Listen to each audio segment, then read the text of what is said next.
વાલીની ગામ બીજો વાલીની ગામ બીજો વાલીની ગામ બીજો વાલીની ગામ બીજો ડરતો તો વાલી રાવણને પકડી આવેલો અને પકડીને બગલમાં રાખેલો.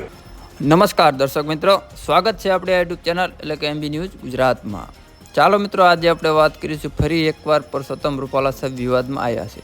તો મિત્રો, પરસોત્તમ રૂપાલા સાહેબ દ્વારા ફરી એકવાર રામ ભગવાનનું અપમાન કરી અને ક્ષત્રિય સમાજની લાગણી દુભાવવામાં આવી છે.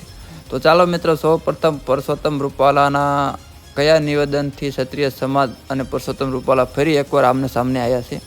તો ચાલો મિત્રો, સૌપ્રથમ પરસોત્તમ રૂપાલા દ્વારા રામ ભગવાનને લઈ અને જે વિવાદિત ટિપ્પણી કરવામાં આવી છે તે આપણે પહેલા સાંભળીએ. કારણ કે વાલીએ તેને કીધું કે આ બધી તમે માથા કૂટો તો રાવણને પકડવા હાટું બોલવા હાટું એને તારું નામ કીધું તો એ સીતાજી નાય મૂકી ગયો. વાલીની ગામ બીજો વાલીની ગામ બીજો વાલીની ગામ બીજો વાલીની ગામ બીજો ડરતો તો વાલી રાવણને પકડી આવેલો અને પકડીને બગલમાં રાખેલો. 6 મહિના સુધી બગલમાં જ બાર નહોતો ગયો.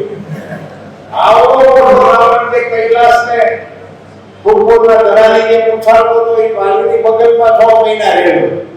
એ અંગતે એને સંભળાયું ને એનું મોરલ તૂટી ગયું એટલે પછી ઉભો ન થયો, એનો પગ ઊંચો કરવા.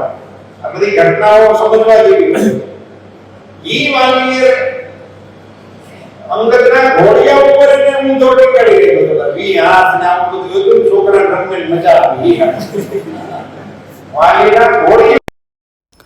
તો મિત્રો, વિડીયો જોયો અને આ હતા પરસોત્તમ રૂપાલા સાહેબ. તો રૂપાલા સાહેબ દ્વારા ફરી એકવાર રામ ભગવાનને લઈ અને વિવાદિત નિવેદન આપ્યું છે.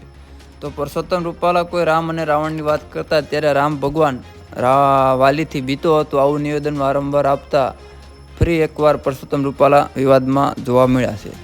તો આ વિડીયો જોઈ તમને શું લાગે છે? ખરેખર પરસોત્તમ રૂપાલા સાહેબ ક્ષત્રિય સમાજના વિરોધી છે કે પછી અચાનક ભૂલમાંથી રાવણની જગ્યાએ રામ બોલાઈ ગયું છે? કારણ કે વારંવાર વિવાદિત નિવેદન આપવું ખરેખર કેટલું યોગ્ય છે?